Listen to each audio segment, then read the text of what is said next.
अहनमक्तदा diamond radio channel के पुंगनिंग वारोल थौरम ताबिरिबसिबु GeM सेग्रजमना तरामरक चबगलोइनाना इकोकनोना खुरुमजरी नसिगी पुंगनिंग वारोल थौरम असगी दमक सीजन नजरिबा नंबर 9077282001 हांगदुकचरी लोइनाना नंबर सिदा कॉल तोबिरक्तुना अदोमना अदोंगे पुंगनिंग वारोल फोंगदोकपिबे यागे अखोइगी नंबर असि खक्तनतना अदोमना वीडियो कॉलिंग की खुदोंचाबसु पिजरी जूम मीटिंग की लिंक अखोइगी ngasi लाइव स्ट्रीमिंग यूट्यूब दा हारिबसे हापचरे लोइना ngasi अहनबा कॉलर करी हारिबा खंगमिनसे हेलो मिंग अमदे लाइफ फॉर्म हाइबिसे ऑनजिंग दगी ने सचिकांत को है तरामनुक चरी ओजा करी हाबिनिंगी करी वाफम थंबिनिंगी अच्छा कोई भी होगी कानी बहुत की मतंग दा खन्ना बतैना होगी हम थोपा मसीदा कोई न थबा म करियम चथोपदु हे नुंगाई तबाई तारे मदुदा अन तैना बजी मोइदा खनारगा न करी तोंजब फंगिबा कानबा फंगिबा जाला मोइदा अंदुगा नोंमै काक्सिबु यामना होंगबा जाला हाइबा मोइले होय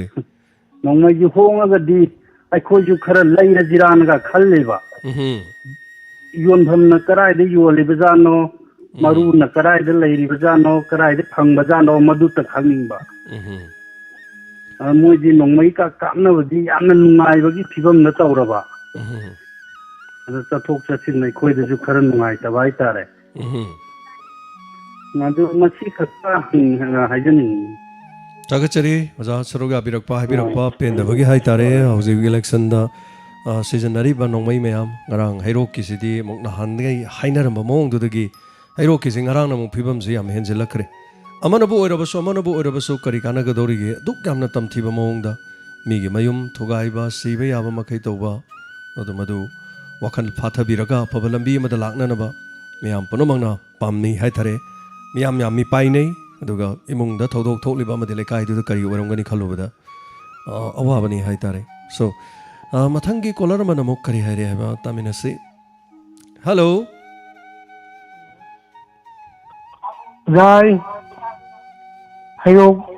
bawa itu bopi dagi mani tomba sai komne da habi se oza mani tomba kari habiningi kari wafam tambiningi Rai hayo kyo wakom kitang ai thamjagi habiyo koi tangna apin tau janing badi hayo ta ke la homki ta koi diram dam machanga kan adu homin kamin nerapa isilina ngakani amagi ko gu paina duna ai ko ngafam sita chaumin nerapani magi sintham da chana grapasu hoji prajagi seva gi tamo sopi rakne hai duna ke gel homna thopi rakki prajagi mi ojage hai bagi tamo thopi rakni aduna ai koi miyam gi mahut pakolo jage haja thopi reiba ke de makai ikai khumna bu chari aduga akoina haijaning badi akoi worker sing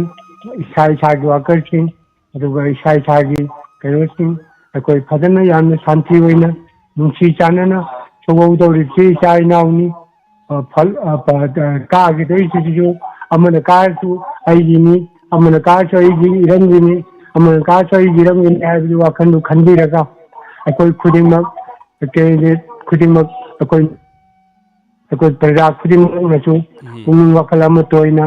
akoi dira begi thamdi ta basiju aina pamdai adugo loina na dangna ke de mari maki ahum maki mapunda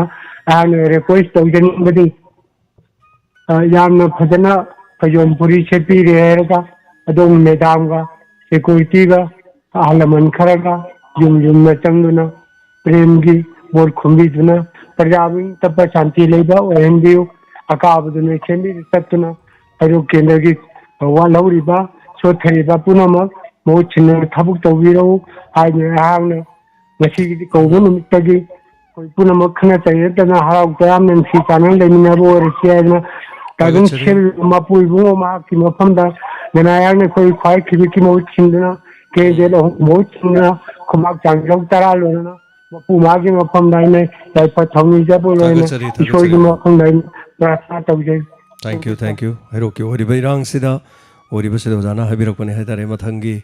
colour ꯑꯃꯗ ꯈꯨꯗꯣꯡꯆꯥꯕ ꯄꯤꯖꯔꯤ ꯑꯗꯨꯒ ꯈꯦꯇ꯭ꯔꯤꯒꯥꯎ ꯀꯦꯟꯗ꯭ꯔꯒꯤꯁꯨ ꯂꯝꯕꯤ ꯊꯤꯡꯕꯅꯆꯤꯡꯕ ꯇꯣꯉꯥꯟ ꯇꯣꯉꯥꯟꯕ ꯀꯌꯥ ꯊꯣꯛꯏ ꯍꯥꯏꯕꯒꯤ ꯋꯥꯐꯝ ꯁꯣꯁꯤꯌꯦꯜ ꯃꯦꯗꯤꯌꯥꯗ ꯂꯩꯔꯤ ꯑꯗꯨꯒ ꯀꯗꯥꯏ ꯐꯥꯎꯕ ꯆꯨꯝꯕ ꯑꯗ ꯚꯣꯠꯅ ꯃꯔꯝ ꯑꯣꯏꯔꯒ ꯍꯥꯏꯇꯥꯔꯦ ꯁꯣ ꯍꯜꯂꯣ ꯃꯤꯡ ꯑꯃꯗꯤ ꯂꯩꯐꯝ ꯍꯥꯏꯕꯤꯁꯤ ꯍꯜꯂꯣ ꯁꯥꯔ ꯑꯩ ꯐꯣꯟ ꯇꯧꯖꯔꯛꯏꯁꯦ ꯁꯦꯛꯃꯥꯏꯖꯤꯡ ꯃꯌꯥ ꯂꯩꯀꯥꯏꯗꯒꯤ ꯂꯥꯡꯕꯝ ꯄ꯭ꯔꯃꯣꯗꯅꯤ ꯁꯥꯔ ꯍꯥꯏꯕꯤꯌꯨ ꯀꯔꯤ ꯍꯥꯏꯕꯤꯅꯤꯡꯉꯤ ꯄꯨꯡꯒꯤ ꯋꯥꯔꯣ ꯑꯝꯇ ꯐꯣꯡꯗꯣꯛꯆꯒꯦ ꯍꯥꯏꯕꯤꯁꯤ ꯑꯩꯈꯣꯏꯒꯤ ꯁꯦꯛꯃꯥꯏꯖꯤꯡ ꯃꯌꯥ ꯂꯩꯀꯥꯏꯗ ꯂꯩꯔꯤꯕ ꯋꯥꯇꯔ ꯁꯄ꯭ꯂꯥꯏꯁꯤ ꯔꯤꯄꯤꯌꯥꯔꯤꯡ ꯇꯧꯅꯤ ꯍꯥꯏꯗꯅ ꯂꯣꯏꯅꯃꯛ ꯁꯤꯗꯣꯛꯑꯀꯥꯟꯗ ꯊꯝꯃꯕ ꯑꯗꯨꯒ ꯃꯇꯝ ꯈꯔ ꯊꯕꯛ ꯁꯨꯔꯝꯃꯒ ꯍꯧꯖꯤꯛꯇꯤ ꯂꯣꯏꯁꯤꯟꯗꯅ ꯂꯩꯔꯕ ꯑꯗꯣ ꯋꯥꯇꯔ ꯁꯄ꯭ꯂꯥꯏ ꯑꯁꯤꯅ ꯆꯂꯥꯏꯗꯅ ꯏꯁꯤꯡ ꯁꯤꯖꯤꯟꯅꯔꯝꯕ ꯄ꯭ꯔꯖꯥꯁꯤꯡꯁꯤ ꯌꯥꯝ ꯋꯥꯅꯔꯦꯕ ꯁꯥꯔ ꯑꯗꯨꯅ ꯑꯩꯈꯣꯏꯒꯤ ꯋꯥꯇꯔ ꯁꯄ꯭ꯂꯥꯏ ꯑꯁꯤꯒꯤ ꯊꯤꯀꯥ ꯂꯧꯕꯤꯔꯤꯕ ꯏꯕꯨꯡꯉꯣꯗꯨꯅ ꯀꯔꯤꯒꯨꯝꯕ ꯋꯥꯇꯔ ꯁꯄ꯭ꯂꯥꯏ ꯑꯁꯤ ꯑꯃꯨꯛꯇꯪ ꯊꯨꯅ ꯌꯦꯡꯁꯤꯟꯕꯤꯗꯅ ꯑꯝꯇ ꯂꯣꯏꯁꯤꯟꯅꯕ ꯇꯧꯕꯤꯌꯨ ꯍꯥꯏꯅ ꯍꯥꯏꯖꯒꯦ ꯇꯧꯕ ꯑꯗꯨꯒ वाटर सप्लाई असिगी कमिटीनजु ठिकासिदा अमतंग मखोइनजु लोइसन्नब खर कन्ना हाइबिरगदी हाइबियोना हाइजेगे तौबनी सार अदुगा अखोइ अमना अखोइगी लम हाइरोक्ता भोटकी दमक्ता नोंगै काखुन्नना अदै खनादना फुना चैनदना तौइबसे ताबदे यामना नुंगाइजदे सा अखोइगी सेक्माइजिंग मयाइ लेकाइगी ओइनदि हौजिक फौगी मनुंगदा भोटकी दमक्ता थोइदोंगा यामना इरांग थोक्तना तौबसि तौद्रि अदुगा यामना शांतिदा लेनरि असे हाइजरगा लोइसनजगे सा थागचरी हाबिरिबो वाफम असेगिदमक अदुगा हौजिक मरक्ता अखोइगी लोइसनबिदना थम्बिरम्बा मदु लोइसनबियो हाइना हाबिरकपनि पुनिंग चिंगसिनजरी मरि लेनबसिंगना ताबिरकांदा अदुगा मथंगी कोलर अमदा खुदोंचाबा पिजरी हेरोकी थौदोसि मियाम पुनमना कॉन्डेम तौई लोइनना मथंगी कोलर अमना करी हरि हाबदु अखोइ अमुक खंगमिनरसि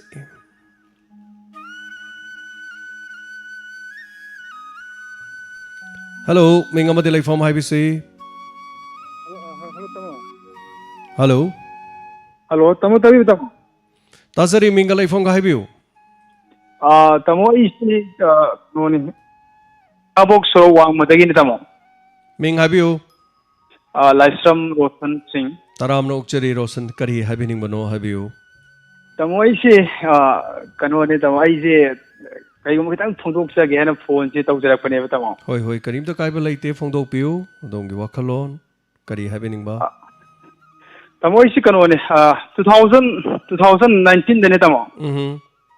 कोई मणिपुर सरकार की मखा दने कनोना अखोई बोर्ड ऑफ एजुकेशन बोसेम ना अखोई टीचर एलिजिबिलिटी टेस्ट ना मखक छिन टेट की तौकीबदो हाबियो रोशन हेलो ताजरी फजना ताजरी रोशन मरी मरी अमता हाबियो और अजकी कनो से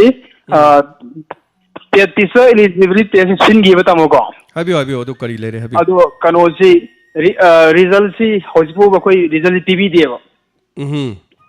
रिजल्ट पीबी दबसिन तमो कमाइन तो गए मतम सिदा अखोइना एनी ओजागी थबक थानिंगदसु थाव फंगद्रेबो अदुगा करी मरम लइबनो दि खंगदे खबर सि आई नुंतीगिदि पाजयेबको करी इन्फॉर्मेशन लापो आई ममांग द स्टूडेंट यूनियन अमदु सई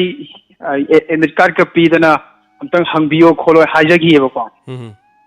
अदु फॉर्म सि थादिन बदा तमो आई सि अराउंड फॉर्म थाबने फॉर्म तौबदा पैसा लुपा 2,000 मथक चंगेबो और अइना हाइजनिंगिसिना हनकी मणिपुर ओजा को बदुसु टीचर एलिजिबिलिटी टेस्ट सि तमो हापतीबको अदु इजि हाइपोइदबो लेगदि तमो अइना हाइनिंगिसिना चंगी पैसा हंदो पीरगदि याम नुंगाइजगनि गाइना फोंदोनिंग बाइतारे मदु रोशन अदोमना पेंदबगी बुदि हाइरबनी अदु रोशन अदु ओइदौ मानदे थबक चंगबद चंगखिबद तानाबद चंगखिबा मयामदो हंदोकपियो हाइबदको मदु खक्तनते कनागुमदि थबक ओइगनेना लुपा लाख 10 लाख 10 नमजलुरगा थबक ओइददना पीरिबा मरी लेनबा कंसर्न सिंगदुना अखोइ अदुदमु पीग्रे अदादमु पीग्रे अदुदा पीग्रे न सुम हाइबदगी मथंग मथंग मथंग यौनगिना पैसा थौनबद हुजिकसु पैसा थौब चटपदद लुपा लाम हेनबै मुंग यावरिम कनादा तौरिनो करम मिनिस्टर दा करम एमएलए दा तौरिनो सिदी लोइन खंगनरब वानी अदुगा मसिगुम्बा हाना कारमगसु काहौदबा नत्रगा कारिङैदा थबक्कि पिरम्बा काहौद्रकान्दा ngसाइगी सेन्दो थौरो लैबा सिगुम्बसु यामना लै रोशन लाइबक थिबा हाइबदुनि तसेंबदि टेट के पांथोखिबदु यामना एलिजिबिलिटी टेस्ट तौरकान्दा पांथोखिबदु याम नियम चुमना तौखिबदु मतमदु दे खोइ यामना हराउबा फाउकी मरमदि थबक चंगबदा पैसा चंगरोय अहेबा मसा मसागी क्वालिटी लैबसिंगदु खल्लगा खल्लनी हाइना खंजबा लैखि खरसु तौखिदबदि नत्ते खरसु मतमदुदा तौखिबदि लैखि अदुबो अदोमना हाइरिबदु पेलक्तबगी हाइरिबनी अदोमना थंबिरिबो वाफमदु थमोइ सोक्नु नुंगाइजदे अदुबु लैरिबसि सना लेपाक मणिपुरनि वाफम अदु ताबिरगा रोशन की वाफम असिदा एखोइ होरेन पैसादु हल्लसि हाइना हाइरकदबदि मानदे रोशन अदुबु थागचरी अदोंगी वाकत लैरिबा एखोइगी सबम हाइतारेनेको तुगी मनुंगदा पुल्लुरबनिना करी हाइदुनो कनादा निंगदोन पोंगदोरिनो थबक हाइदोक्तबगी मतांगसिदी थबक कौखरगा हाइदोक्तबगी कयामरम सुदुम लैरिबनि अदु मसि अमनबो ओइरो अवाबा पुमनमक्सि उबिरगा पांथोकपिरदि कयादा नुंगाइजगदबा हेलो मिंग अमदि लैफम हाइबिसि हेलो मिंग लैफम गा हाइबिसि ओजा सर थवालगे महेंद्र हाइबिसि महेंद्र कई हाइबिनिंगी सर महेंद्र करी थंबिनिंगी सर सही मेरी की नमांगदने तौदब थबक खुदिंगसे आगे मनुंग तौगनी हाइबजिबु तारबु थाजलिब्रन सही मरी के तौबा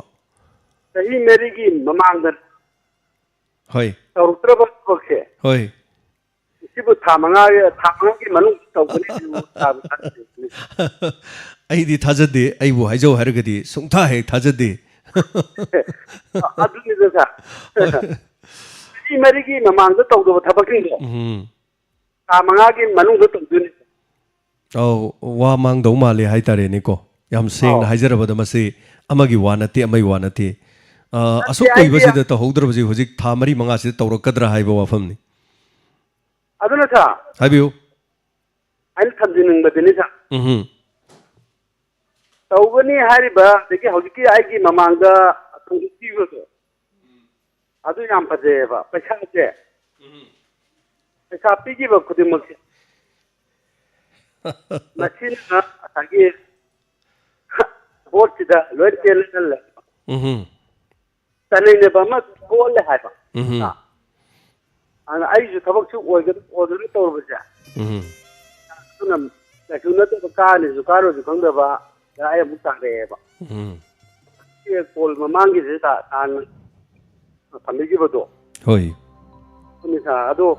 सही असुक थांग सही मरी हाजना अमा मरी से तो पुजर सही अनी कथा हायरे को होय होय सही अनी की ममांग अब कौमचा थबक जिबो ngasi thamanga ki manung de kobiri kibo sar kibo ije haibang bangre sar ki थगचरी चनो मधुबु ममांगी लेंगाक हाइतारे हौजिक लेरिबा लेंगाक सिना तब ममांगी लेंगाक किदसु अखोइगी मतम लोइरमदाइदा थबक मयाम कौरगा थबक सिंगदु सत सत सत सत हाइदोंब खरसु दुम यावखिदबदि नत्ते अदुगा हाइदोक्तना थमंबसु यावबगुंबा तौखि अमा ओइरे लालिबसि कनानो हाइना थिरुरबदि पैसा पिरुरिबा थबक चंगनी हाइदना चे चांग थाजलुबा अखोइना लानबा ओइना तारन अदुना दोमना हाइबिरि वाफमदो चुम वाफमने अदुबु हौजिक पालिबा लेंगाकसिगिसु मराइबक थिबा हाइरगदि कोरोना चही अनी हाटखिबसि तसेनमक लेंगाकसिददि अचौबा चैथेंग अमनि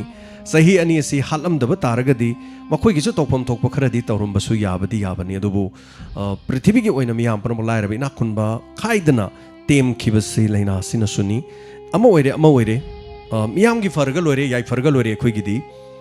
अकाबा अपाइबदो अखोइगिनी मरमदी अखोइगी सेम्फुनी अखोइगी टैक्सनी अखोइ कादब मयाम की सु टैक्स थिरकांदा सरकार की सेम्फुदु चंगिबनी मदुना अखोइगी सु साक्थुंग यावी सो मखोइना मदुगी खर खुदोंग चाबे हेलगसु हाइतारेको मसिनी अखोइन खनगदोरिसे प्रजा मियाम की यांकांदा सो हेलो मिंग अमदि लैफम हाइबिसि अखोइ बाबाना यामना हो तंग फोन से ट्राई तौबियोना तौजरपन हाइबियो दु बाबा पाहन बिदोरिब्रा हेलो सर मिंग लैफम का खंगजगे नरे मचौसिंग कचिंग खुन्याल के 1 नंबर 7 दगिनी सर तराम नोकचरी ओजा हाइबियो करी वाफम थमिनिंगी करी हाइबिनिंगी ओ हुजी के खोइगी हाई ब सात प्रोग्राम खुदी मुची यम नोआइजे आई तेरा हन ट्राई तौगे तो हम की सफंग मचिदा ai gua mai dulu ini kau kira mata kamu kira kesar Kaido kausap na kayo. Tahu. Ito lang yung jangan nila. tahu 타가처리 더로마시데 서루갸 비바 세기데마 아두가 따비리바 매암 뻔노망나 서루갸닝바 아두가 서루갸라바 마뚱다 폰 팡가 마뚱다 하이닝바 카우키베세 도마기 아우바자니 미오이바니나 덤 토이 마세 코이도서 덤 토이바니 하이호그다바시 이헤 왓 호레도고 칸바수 야우다바 나티 하이자리바 할로 밍아마디 라이프홈 하비세 할로 할로 Hello? Hello? Hello? 따자리 밍아 라이프홈 하비오 Hello? Isi buho isi sendang tagay to. 하비오 까리 하비닝이 Ayu ngarang ayu sijada ayu kama nung ko operation to na ayu sijada lay ba ko. Ayo ado ayu 20 mama sing kum de ginan tho to na lay di ba ayu ngarang to ba pung to ta dai da. 호이 호이 하비오 제 까리 Ayu ngarang ki sum matam lembo na putok da ayu ngarang ko yi discuss lawa ISTB du ta ye ba ko. Ada smai to wan ko yauriya tian da gi loi lepa da ga mun mangan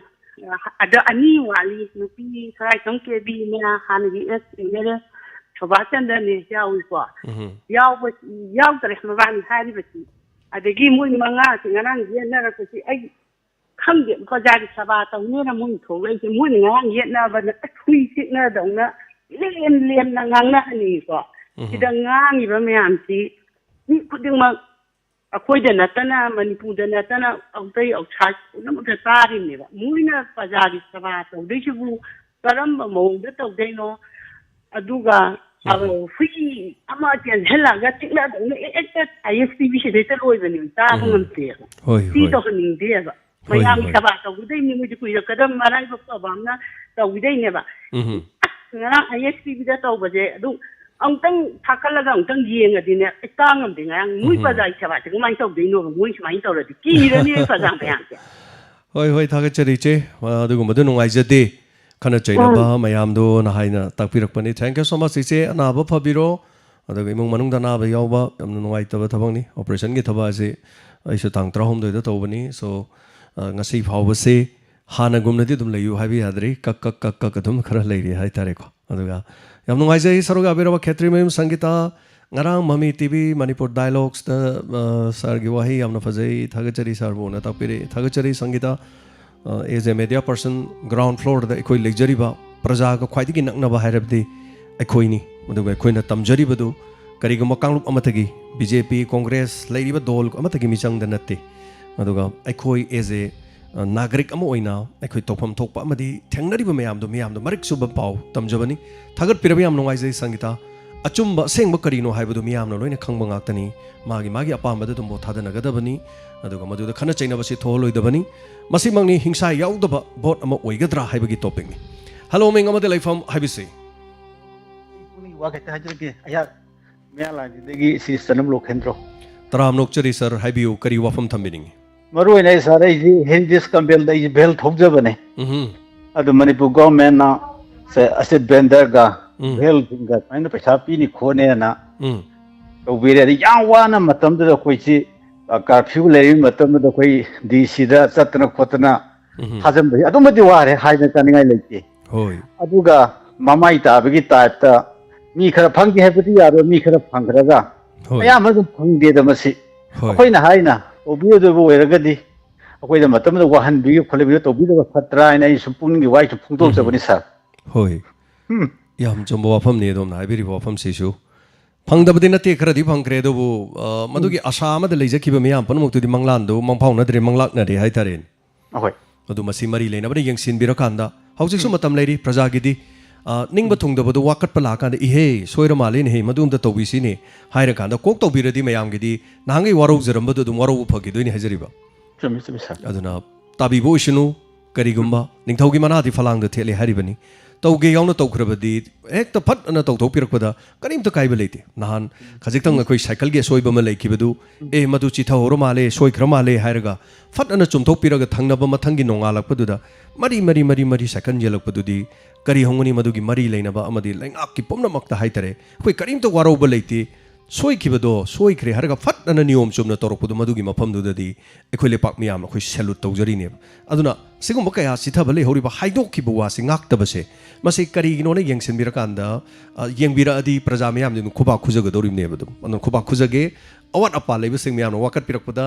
ताबिरगा मरी लेनब concern सिंग हाइतरे मतम लेरी सोइदना तौबु तौबिगेदी कैसु नते अहिंगम द थोंग सारिमनि द लेंगाक्सु अराइब नते अन तौगे योंग तौरदी हेक तंगमिबनी अदुगा अखोय ऑनरेबल सेम तमजनिंगाई ओबे याम लेरिबनी सो तौबु तौगे हरदी हेक्ता ताबि बोसनु so thank you so much for the calling अदुगा थोरमसी सरुगा बिबसगी दमक मथंगी कॉलर मन अमुक करी हरे हैबा वफमसी यंगमिनसी अदुगा हौजी हौजी किदि अखोय इलेक्शन मांग द तारिबनिना इलेक्शन द फत्तब थबक तौबा अमग अमग हुनबा मसी मतंगदी तोगा इसा इसा गे युम द इथौ तौरगा इसा गे बैलेंस हेंकटनबा चेंगफु द चेंग मसिंग हेंकटनबा होनमिनरसी हाइबो वफमसी थमजगे अदुगा करी कानानी सिरकान लोइरब मपोक्सिद मसिद यंगथिनदना हेलो मिंग अमदे लाइफम हाइबिउ हेलो सर आई थबानी ओबमदगी लुकोनी सर तराम लोकसरे हाइबिउ करी हाबिनिंगी सागे थिनजदबा वाई सनजदबा कुइरे हाबिसि कुइ वारो हाइजगे हाइबिउ ता नोंगाइजिंगी टेलेंदा अंगांगी अहलगी हाइदोकिना कुइ थमलेबा थोरम यामना नोंगाइजै अदुगा हाइजनी बमना अंगांगी थोरमदा कोल अमना मियोय अनि टेलेंट तौबदो यामना नोंगाइजै अदुगा अहलगी टेलेंटदसु कोल अमना मियोय अनि टेलेंट तौबगी गुदों चाबा लैगदा अना हाइजनी बसा मधु कैसु मधु फजबदी नते अदो अंगांगसु अनीदा तौय जे अंगांगदो ओइखिबगी मधु यारमदौ माली अदुबो तसेना अंगांगनि अमनिंगाइ तौबदो अमा फंगंगे अमसु तहौगेना तहौबा हाइतरे अदुबो अहलगिदसु अदुमाइना मथंग मथंग याखि तारगदी अहल मंगा लेथोखरगदी थोरमदु पुंगाय मदम फागिदोरिमने हाइजरिबको याम नुक्सिजै हाइबिरकपसे थोरमदु ममुत ताने यावबिनिंगबगिनी हाइतरे कोरोना सिद खर फगिजनु अखोय मथंग मथंग अमता सिंजरके सक उबदसु माइथोंग उब मतम सिगमबतसु अखोय थबक थोरम कया तौगदोरिबनी हौजिकसी सौखलकपगी मतुंग इना हाइतरे सोशल मीडिया कनखलकपा सुमना तौदना हौजिकती इंटरनेट कनखलकपसिना डायमंड रेडियो सी डायमंड रेडियो खक्तनतना हाइतरे केबल टीवी की नेटवर्क अमगुमना चैनल अमन फंगुमना डायमंड की सिसु 24 ओवर टीवी की चैनल अम ओइना मतम अमदा सोइदना लाकपगी मंगलान दु लेजरिबनी अदो मदोंगी माइथोंग सिंगसे अदो मदोंगी टेलीविजन दा मोबाइल दा लोइना उबा याबगी मतम सुम लाकदुनि दो जलो कै कितंग खामिनरसी अदुगा थोरम से कोई खरे हेंकन बसो होना जरी खरे हेंकन चन होना जगे हजे कोरोना सु खरगर फराबनिना अदुबु यमिनरसी ओजा थैंक यू सो मच साइबिरकसगी दमा मथंगी कोलर अमदा खुदोंग चाबा मोपिजरी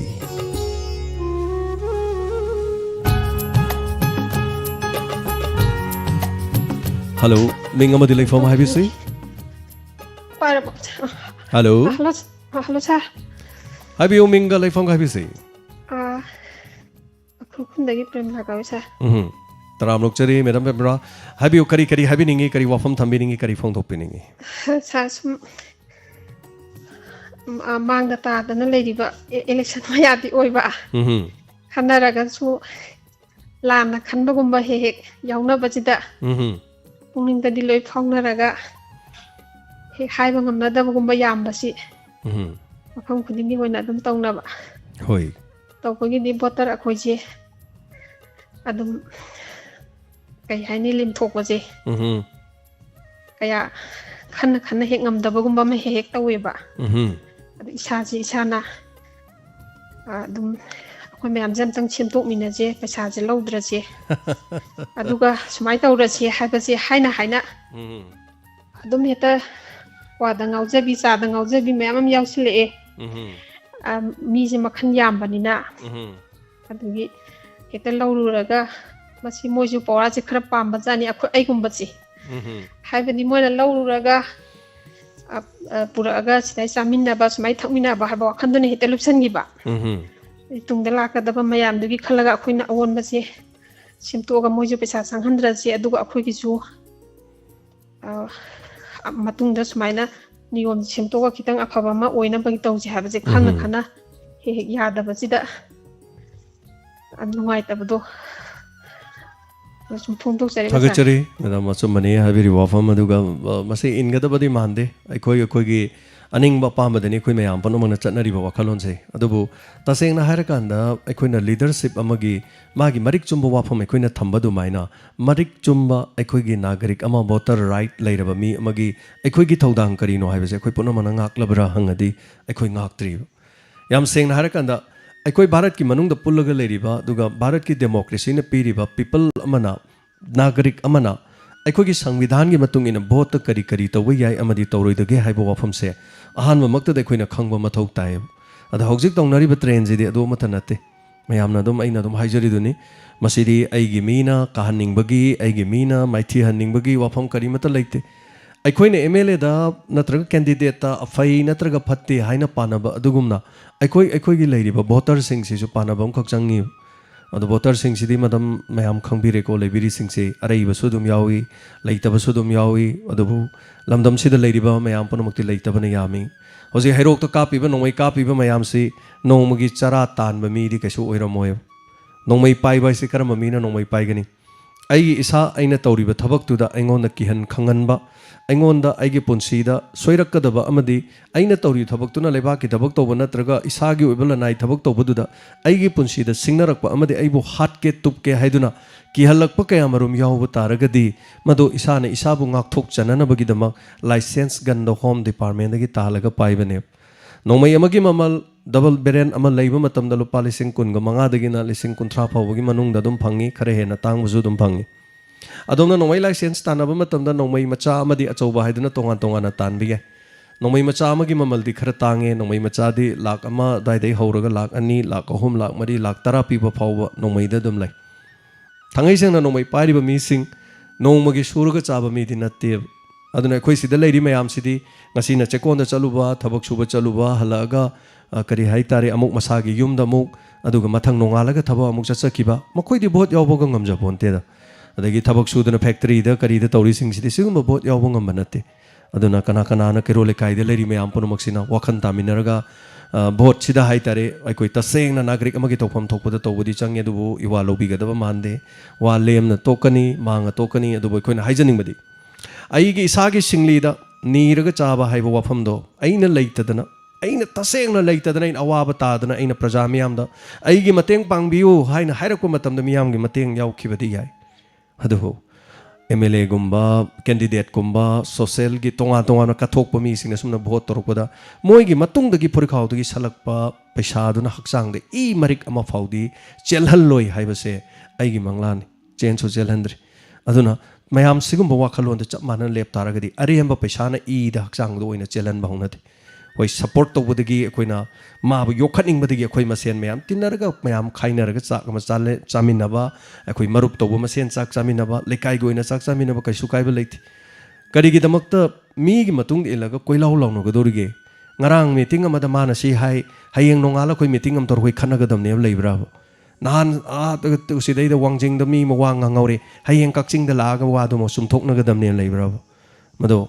huntok hunjen tawnaringe da nungsina da bahela marak ta dum leigrane election ni vote khombiu yumthong khuding da changbiu phaja phajana lemla laga candidate sing na vote khombiu मागी अपाम्बा माना तौरकदबा माहांगना थबक पाइबा मतमदा पाइरकदबा थबक सिंग अदु मियामदा मैनेजमेंटो दो खंगलो अइना पाइरबदी अइ केंद्र सिगे असि तौजगनी अइना पाइरबदी केंद्र सिगे असि तौजगनी असेंग वाफम सिंग दो मदु पॉइंट लिसिंग अम सेमगा लाउथोपियो मदुदा अयाबा मी सिंग दुना किट किट किट नमगा भोट थादनबदी करी काइगे कीब्रा बसिगुम भोट थादनबसि मियाम पनमना कीरि सि करिगिनो अदोरगदी कीबना ररबा पैसाना लेरि सि करिगिनो चरा हेंदुनो लेरिबा इंगोंदुदो पैसादु पिसलदे इदि लौ तामने लौ रोमने वासक तामने वासा अमनिन कैदौ थबक तौरुदौ सो लेते लुपा लिसिंग 10 कुंजी लौरो लोइरेन अदनेबो भोट विलाइस अदुदि इलेक्शन कमीशन पीबा भोट की नियम दु नते भोटर द पैसा योलो सिबु कनानि याउगी मदु तसेंगना फारगा वीडियो नम थादोदि अदु बेरा कादोइनेबा अदाइदु भोट दु अदाइ डिस्क्वालीफाई ओइदोइनेबा अदु सिंगदि सिंगनरिमनि मयामसे भोट एपीबा मीना लागा प्रजा म्यान मखुतनदि पैसा येन पोन्ते मी कनाम ओहन पोन्ते सो टेंशन जगे वाफम से अदुगा मसी नैनदबसु यादे खंगदबसु यादे खंगैरबो जा गुरु मयाम याउबिरी अखोइगिदि चिंग अदुगा तम मसिद लेबिरिबा मरुइना इंखलकलिबा नहा सिंग अदुगा यूथ सिंग युमदा लेबिरिबा हाउस वाइफ सिंग मयाम पमनमा अखोइ खजिक खजिक तंग ज्ञान तामिनरसे अखोइ करिगिदमक्ता अखोइ खना चैनगदोरिबनो aduna ekhoi gumba ngak to oramadi khudi sungkha chu khana roi nongmai ju kapna roi hai tare ai yam phai hai badi natte adubu matung indna ekhoi de dumai na tawjade taw su pak taw roi aduga afaba phattaba hai si kanano ai gi pungning no bote lep khrabane o ma piraga yai hai je dum yagram tension jarka na mathangi caller maloko jage hello me ngama de lai fam hai bi se jamai bakapti lakai de sangita taram lokchari sangita habiu kari habiningi tarani chure to jarai nasi ngara bu koi gi dona group ki whatsapp group ta yumma mai ka pagi kan habalo panu ha ke na to ni aja ade gi nasi khar ko to ya da mo naming ama hajel la mu mai tha ko to to de ade nasi ko to ya gi gam mai gi jam ngai ta kap su kap su ta jam adu hajin na to ge dan ta nang de sai ta pa Tagasari ngarangi gangmai gi role se ai tare nokhan mangamba ai mi basu kaphan mangami habedun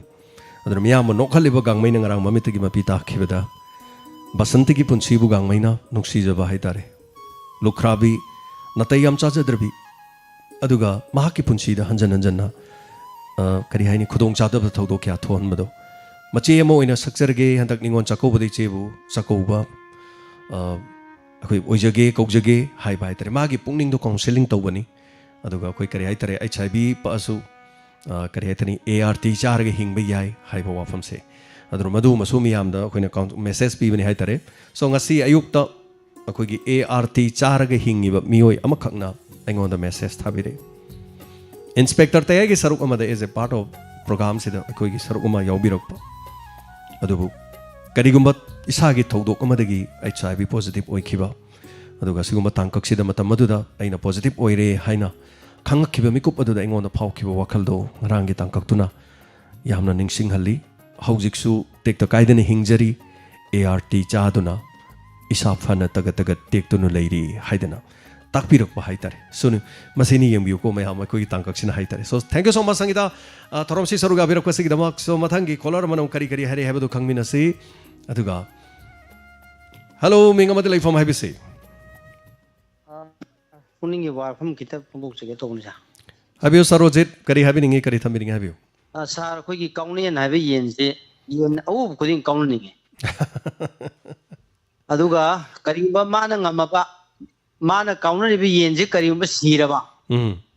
येन ngamiबसि ममन याम यामबा होय अदुगा vote करिबा अखोगी योपान यामनि खंदे नोंगने काबरि खंदे ngамaba jail जंगनेबा माने look up जंगनेबा अनो थमननी वफमदी भोटा करम करम बलैकाय न फाइदगी खनगनगे हाइबजी खुल्लंबद candidate अनि दै नत्रगन अहुम लेरबा मसिगी प्रजा जिना चटकदबली चटचे यामना अखोगी लुई काउना येनगुंबा वाकर जिंगजे मतम खरा अखोगी यू थकबिगनु अदुगा भोट यांकना यावबिगन मरमदी मियोबसी सागा लिचत मानै मरमदी अखोगी आइना अंगांग फुबसु नुपीदे फुरजु मकोकदा फुइबा होय काउनी यंजु को मथुनदम काउदमनि मकोकदा काउबनि अदुना कोकसिदी अखोगी यामना मरु ओइबा मरमनु छावरगा मखोंगदा थांग यालेम तारमोय मकोकदा ममाइदा अदु ngaतनि अदु थमननि वफमदी अखोई भोट लेपिसी चौखटननबा लमदमसिम चौखटननबा लेबाकसिम चौखटननबनि हारिबा थबकसिदे अखोइने फुनरगदि हक्चांग फननबगी अवेयरनेस तौबदा चुरुप येलेदो अदुगी फिल्म सब मानरे मरमदुना आइना जनिबदी लेकाय लेकायदा खुन खुनदा काउने यिनगुबा मी याम लेबनि याम फुननिंगबा होय यामना yakam अखोगी कनो थिंदननिंगबा इ यामदा तुम नाउनिंग कोनिंगबा याम लेबनि हारिबा जिंगि तसेना कुबना खलुरगदि लाई लाइसु याम हेबजु ओदबनि अदुगा असागी कनो यामना वखन खंदबजु ओइगनदे अदुगा अमसु लै साना ngasai हाइगिबदा अखोई कनो हाति हाति सुबु कामुमता नोंमै लाइसेंस पाइरमोय अम्मा तौमा हेबतो होय अदुना अखोई नापलबु तौरबा थुनि काइबा फंगे थुना छोको पनम नंगे हुजि येमो मणिपुरदा सारगी ताइमंदा लाउरिबा अदगी अवा अनागी सोशल मीडिया पुखली मैम जी मसीददी पैसा पांगसिदी कनामता याम कन थोमोय सारगी होय हजिगी डायमंड डोनर जुमी याउजगी याम कन हायरमोय अदुना करिसु कानबसु फंगरोय तोपा अदगी याम कन मसिदा भोट मी हालुबदु मोयना खल्लिना अखोगी बॉक्सिंग दौना मीराबाईना अखोगी बेरिकोना फंगपतोन गोल्ड मेडल फंगदोबदु माने याम तुबनी ngरang योपान यालु हाय युम नुमै थादोय हाय अदगी लोलम बै हायना खन युम नु पुदी हाय अदोरगादी अखोगी कराय तारे मैरिक पिदिगी मैजाउबी होबा थौदो अमतगी मतंग तंग लमन चिंगबदा चाखननबा बोल लेप्रा हायबबु कोई इमु नेमु ताननबा होय बोल लेपगा समानरे मरमदुना काउना येनगुंबा मीजिंगजे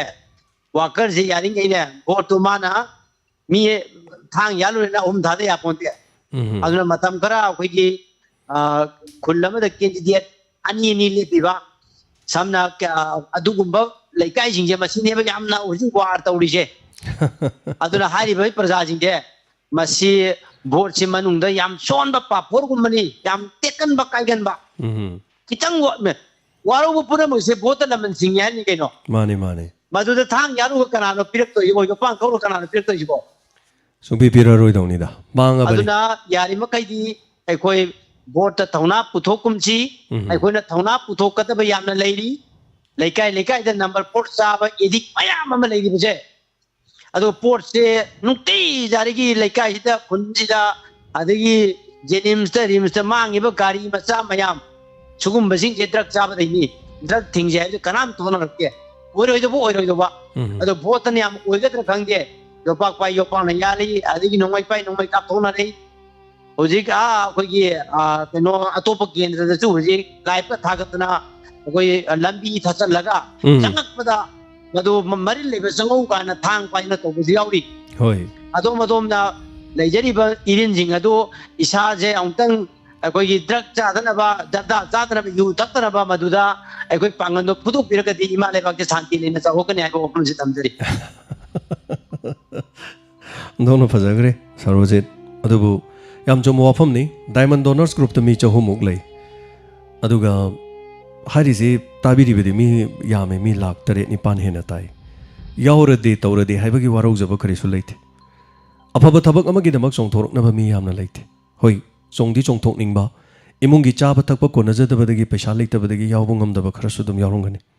अदुबु पंजनिंगी बो वाफमदि बन अम तौरे हाय कांदा बंदु द थिंगनब मीदि याम थोय बंदुगी मतंग द करी लेबगी हायना अखोई खना नैनसी हाइदुना अखोइना खुमल लंपाकता मीटिंग अम तौरगदी CSO की लुचिंग खरा मेरा पाइबी खरा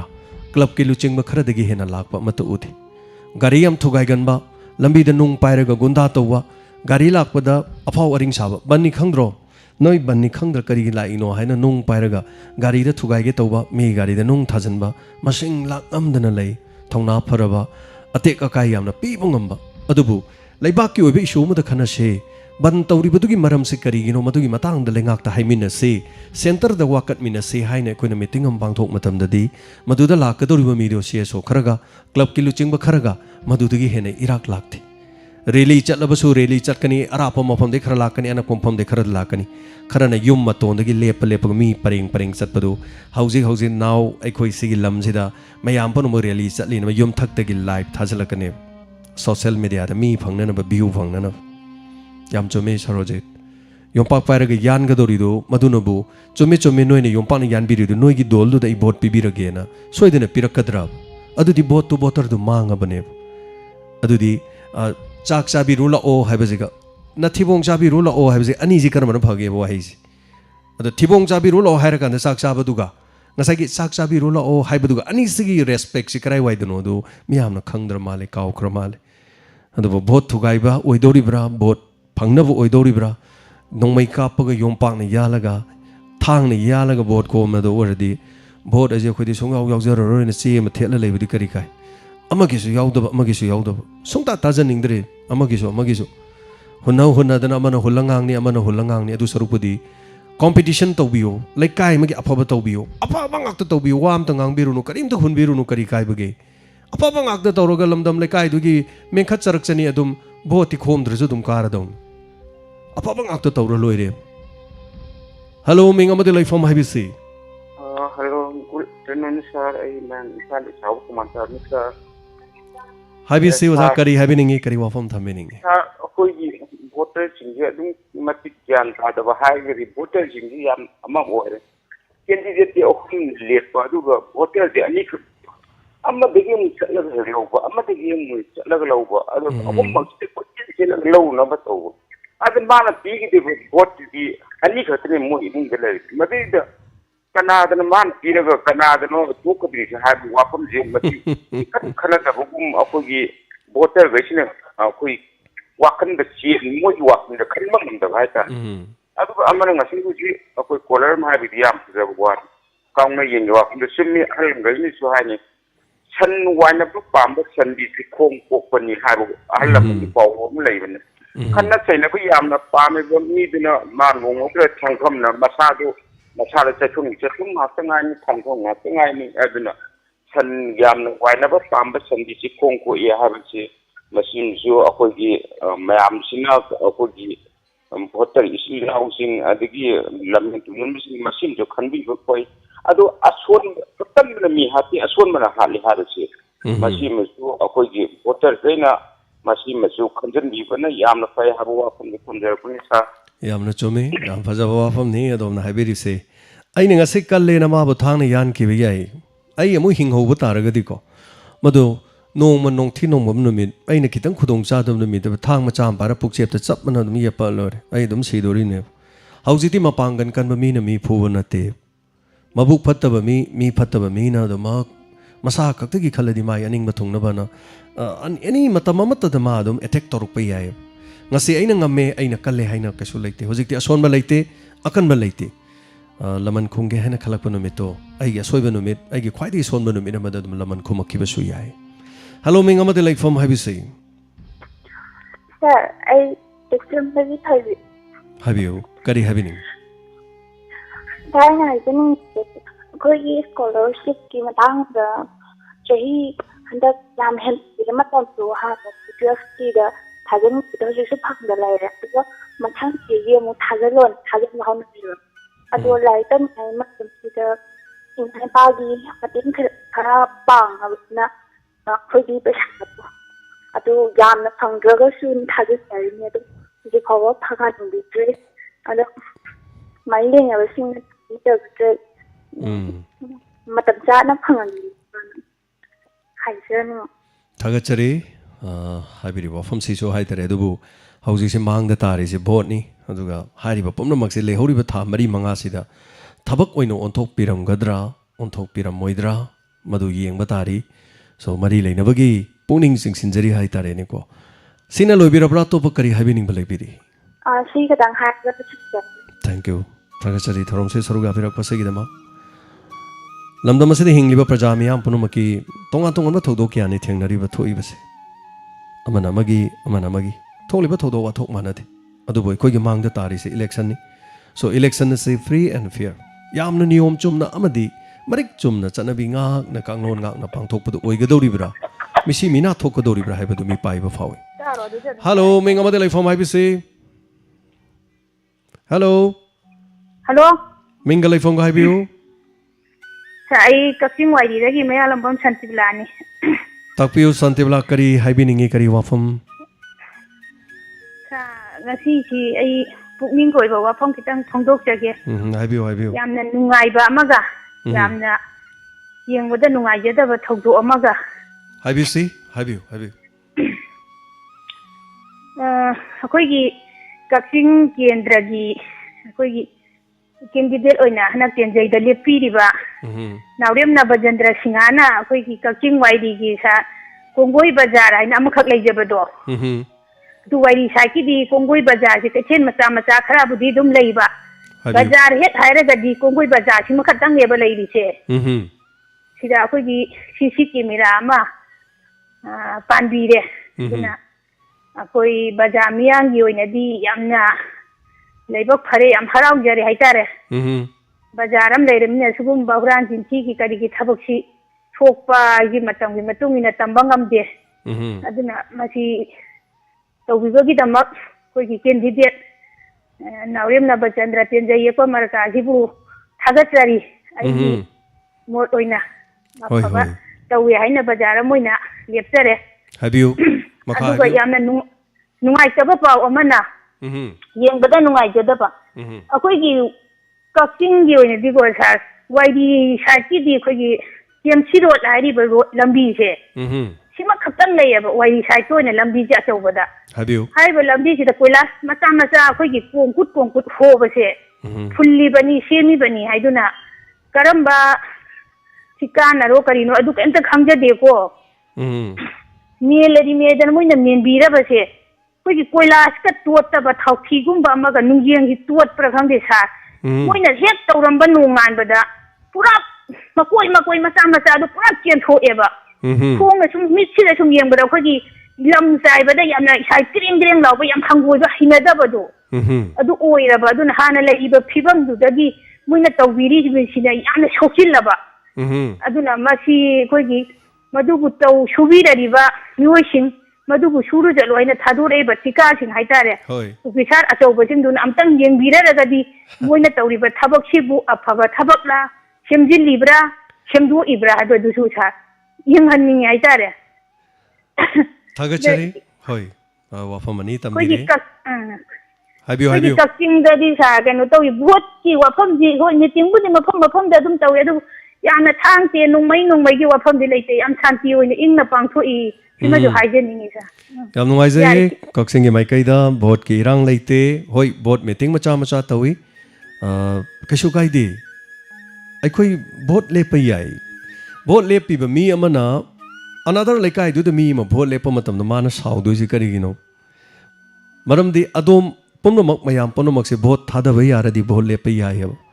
मधु भारत की नियम ने पीरी ने संविधान पीरी ब राइट ने अदो अइना भोट लेपिंगैदा मा लेपसले हाइदना मधु साउ तारगदी मधु मरम याम चादे ना कंपटीशन नि मयाम पुनमक मियाम न याबदो तरा लेपकेरा तरेत लेपकेरा अम्मा खक्तंग लेपसनु अनि लेपसनु मधु मियाम गे अपा मधुनो भोट कागा दौरिबने थगचरी वाफम असगी दमा हेलो मेंग अमते लाइफम आइबिसी तराम लोकचरी ओजरा जेन साइटोन दगी करी हाबिनिंगे ओजा करी करी वाफम थंबिनिंगी हाइबियो तपियो राम नुआइजरे ओजा हम मदुदा दाइमानी दो मुरमदरी अदो कोई साइटोन गी कुमसी दुर्गा पूजा पांथोई बिदि जाम फजना पांथोखरे अदुगा लोइना ओदि इलेक्शन मतम जौराबनिना इलेक्शन की मतम ओइरमने ओदि इलेक्शन जाम कन चले अदु लंबे आइना सु ममांगी दाइमानी दो जो क्यारा फोंगदोक चरे अदु लंबी की सेंबी वाई दी लेते अदुगा अस गाड़ी दी जांग तुंबुंग बुद्रा मागी बतुंग इना लोइना बीजेपी नि आइना चनरी है अदुगा लंबी थोंग सेंबी वारी दी अमत लेते अकोई दी ngasi बाउ जाउरुद्रे मीटिंग जाउरुदे अदुगा तसु चलुदे हयेंग डेमोक्रेसी चटपल लमनीना लाउ फजना खोमराव को जो अफब मी जेंगा पीजे गयादना लेजरी ओजा थगचरी ओजरा जेन ताफिरकपा लमदम असिद लेरिबा मियाम पनम या पामदि लंबी सेमबने ट्रांसपोर्टेशन नुंगा हेनबनी हक्सेल गी फिबमदा खुदोंग चाबा फंगहनबदुनी चेंगचाक निंगथिजन चेंगयन थाउयन फंगहनबदुनी मधु खक्त नतन फंगबम थोप तोंगा तोंगा लेरिबा नागरिक सिंगदा बिलो पॉवर्टी लाइन लाइरबगी पनखैदा लेबा सिंगना नापसागी चेंग फंगहनबिबा लोखराबी सिंगना मसा मसागी लुपा चौंगा चौंगा की पेंशन फंगहनबिबा मसी खक्त नतन अहल लमन सिंग की पेंशन फंगहनबिबा खुदोंग चाजद्रब सिंग डिफरेंटली एबल ओरब सिंग की पैसा मतम चाना फंगहनबिबा मसी खक्त नते मही संग अदुगा लारिक तंपम सम निंगथिजना मतिक चाबा अममम केंद्रगी अममम लहिबा मसी खक्त नतना इथै लखोंग अमदि लौमी सिनमी सिंगी ट्रांसपोर्टेशन पुथोक पुसिन थोंग लालगा चटनरिबा सलान थोंग सिंग पुमनमक सेंबी साबिबा थकनबा इसिंग मरांग कायना फंगहनबा मई नुंगायहनबा अदुगा पोथोक चाथोक योननबगीदमक कैथेल मचा अममम सेंबिबा मदुगी मफम मदुदा सैनिटरी फजना लेट्रिन गुमा तोंगानबा टॉयलेट सिंग मियाम पब्लिक टॉयलेट न चिंगबा सेंबिबा मसिगुम मतम अदुदा मागी केंद्र दुदा चौखटप पुरागा केंद्र हुंफुगी फजनिंगाई ओरबा तमजनिंगाई ओरबा अखोई केंद्रदी याम फजई अखोई केंद्रदा लेरिबा मियाम पुनमुक्ति याम नुंगसिनै अखोई केंद्रदा सिगुम पोथोक थोई अतोप लेबिरिबा केंद्र सिंग अखोई केंद्रदा लाओ हाइदुना तमजनिंगाई ओइबा मोंग अमदा तमहन्ननबगी केंद्रना पुनसिनर कांदा मदुगी एमएलए सिंग लु चिंगबा सिंग चटमिनर कांदा याइफबा अफबदु ओइरा कांदुदा सनाले पाकलमदा मसे चौखटका दोरिबनी अदुबु ꯂꯩꯃꯤꯟꯅꯔꯤꯕ ꯑꯩꯈꯣꯏ ꯃꯁꯦꯟ ꯌꯥꯟꯊꯠꯅꯔꯒ ꯅꯨꯡꯁꯤꯅꯗ꯭ꯔꯀꯥꯟꯗ ꯀꯔꯝ ꯀꯥꯟꯗ ꯆꯥꯎꯈꯠꯄ ꯄꯣꯔꯛꯇꯣꯔꯤ ꯍꯌꯦꯡ ꯑꯃꯅ ꯑꯐꯕ ꯇꯧꯔꯁꯨ ꯑꯃꯅ ꯃꯁꯤꯡ ꯊꯥꯔꯣꯏ ꯑꯃꯅ ꯇꯧꯔꯒꯁꯨ ꯑꯃꯅ ꯃꯁꯤꯡ ꯊꯥꯔꯣꯏ ꯃꯁꯤꯡ ꯊꯥꯗꯕꯒꯤ ꯊꯥꯗꯕ ꯉꯥꯛꯇ ꯉꯥꯏꯔꯗꯤ ꯌꯦꯛꯈꯥꯏ ꯊꯦꯡꯒꯥꯏꯕ ꯍꯥꯏꯁꯦ ꯑꯗꯨꯝ ꯂꯥꯛꯑꯅꯤ ꯆꯨꯡꯁꯤꯟꯅꯕ ꯀꯩꯗꯧꯉꯩꯗ ꯌꯥꯔꯔꯣꯏ ꯃꯩꯒ ꯀꯔꯤ इसिंग थाउगा मई है अखोई पुनजल लेकिन थाउगा इसिंग पुनब यादबगुम है थैंक यू सो मच ओजा हाइबिरक्पा मफम लंबी थोंदी यादे दुर्गा पूजा निथी पांथोखरे चिंब वाफम तंबिरे साइतोन की लंबी याद्रे हेलो मिंग लेफम है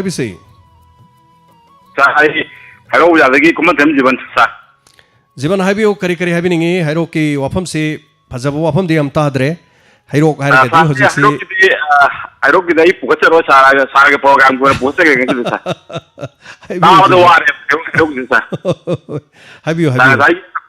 ममांग कोलरम पुनः ताजा वाक्तर सार लाइबक हाईगद्रा हाइबुम खंगदेब सार अतोब से तोकने जो खंगदब लाइक सार अइना भजरिंग सा कैनोने सार के प्रोग्राम की सार लेकिदब अखोई सार सो इलागी इसे सकप याम मोइने को सार लेकिदब अखोई नब मचा लेकिदब तो सार हाबियो अदुगी मागी तौगिबा प्रोग्राम सार अदुगी रेकॉर्डिंग दो अमतंग थाब याबगे प्रोग्राम तंग सिंबिसु यागदर बसा कना लेखिदबगे हैबा नवमचा आइबम नवमचा सही सक नवमचा तो ओ नवमचा की इसई के दोबा मागी सही सार लाइव तौरुगा म संदोकनी जावी मागी लेइदबगी तौअपा अखोई इजम कादिंगोगा तौरुगा लेइदब तो सा खंजरे होय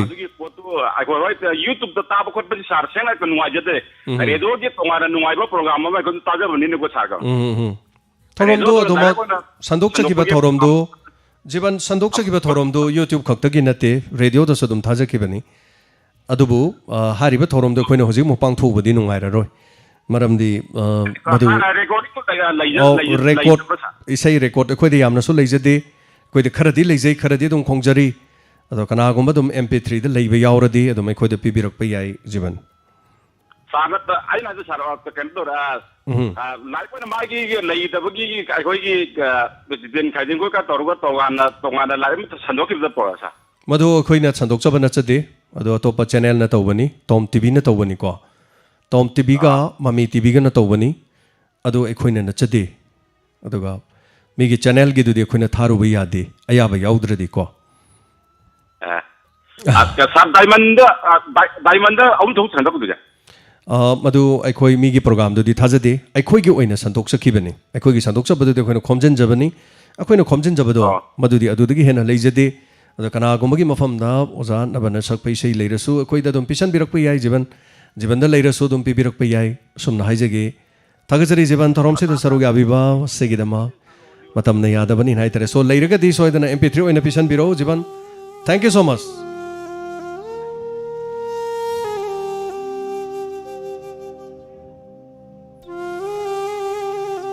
हेलो मिंगमदी लेफम हाबियो हेलो हाबियो करी हाबिनिंगी हाबियो नुंगांगी अंगनदगी प्रोग्राम सेक्रेटरी थाबदो यामना ताब दुंगाई लोन खरा छुदबा मा मोइना तामसीना तौबदो अदुम ताबदा कापीगने अदगी अहानबदा डायमंड रूमजरी अदुगा डायमंडी मयामगी अपेन पेनदा